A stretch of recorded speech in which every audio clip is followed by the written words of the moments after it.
11, 112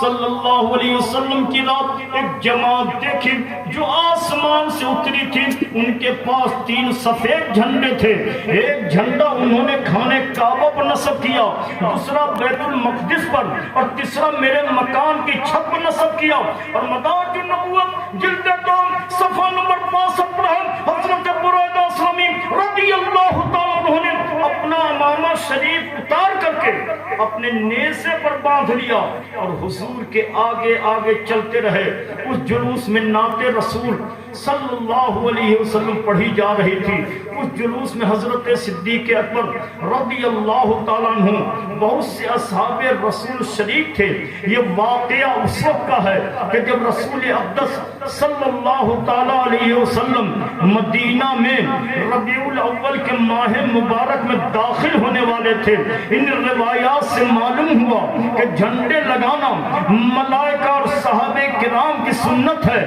آج کچھ لوگ اعتراض کرتے ہیں, لیکن دیکھو فرشتے آپ کے میلاد شریف پر جھنڈے لگا رہے ہیں, جھنڈے لگا رہے ہیں. حضرات اس لیے استاد سے سمجھ فرماتے ہیں, آئی نئی حکومت, سکہ نیا چلے گا, عالم نے رنگ بدلا, صبح شب ولادت روح الامین گاڑا, کعبے کی چھت پہ جھنڈا, تا عرش اڑا فریرا, صبح شب ولادت. آج ہم عید میلاد النبی کے موقع پر جھنڈے لگاتے ہیں. یہ نادان کہتے کیا ہے کہ فضول خرچی ہے. جھنڈے ہم لگاتے ہیں, تکلیف ان کو ہوتی ہے. جھنڈے ہم لگاتے ہیں, پریشانی ان کو ہوتی ہے. جھنڈے ہم لگاتے ہیں, پیٹ میں درد ان کو کرتا ہے. اگر بتی ہم سلگاتے ہیں, سلگ وہ جاتے ہیں. موم بتی ہم جلاتے ہیں, جل وہ جاتے ہیں. ارے جو جھنڈے لگاتا ہے وہ سنت الہیہ پر عمل کرتا ہے. سیدہ آمنہ فرماتی ہیں جھنڈے لگائے گئے, اس لیے استاد سے سمجھ فرماتے ہیں روح الامین گاڑا, کعبے کی چھت پہ جھنڈا, تا عرش اڑا فریرا, صبح شب. نعرہ تکبیر, نعرہ رسالت, جشن عید میلاد النبی, نعرہ تکبیر, نعرہ رسالت. حضرات ثبوت تو سفید جھنڈے کا ملتا ہے کہ سفید جھنڈے لگائے. آج ہم ہرے جھنڈے کیوں لگا رہے ہیں؟ تو پہلے یہ سنیے کہ وہاں فرشتوں نے سفید جھنڈے کیوں لگائے. اس لیے کہ عرب میں عین خون ریسی لڑائی اور تباہ کن جنگ کے دوران اگر سفید جھنڈا کھڑا کر دیا جاتا تو جنگ فوراً بند کر دی جاتی تھی. گویا کہ سفید جھنڈے امن و سلامتی کی علامت اور جنگ بندی کا سبب ہوتے تھے. امام الانبیاء صلی اللہ علیہ وسلم کی ولادت باسعادت پر سفید جھنڈے لہرا کر دنیا کے بڑے بڑے مغرور و متکبر انسانوں, خوفناک جنگ لڑنے والے بہادروں, تباہ کن لڑائی میں ہزاروں انسانوں کو اپنے ظلم و ستم کا نشانہ بنانے والے سرماؤں کو بتا دیا گیا اب ظلم و ستم کے دروازے بند ہو گئے ہیں, جبر و تشدد کے راستے مسدود کر دیے گئے ہیں. اب اسلام کے مقدس اور مضبوط قلعے پر امن و سلامتی کا پرچم لہراتا رہے گا, امن و سلامتی کا پرچم جگمگاتا رہے گا. اس لیے استاد سے سمجھ فرماتے ہیں روح الامین گاڑا,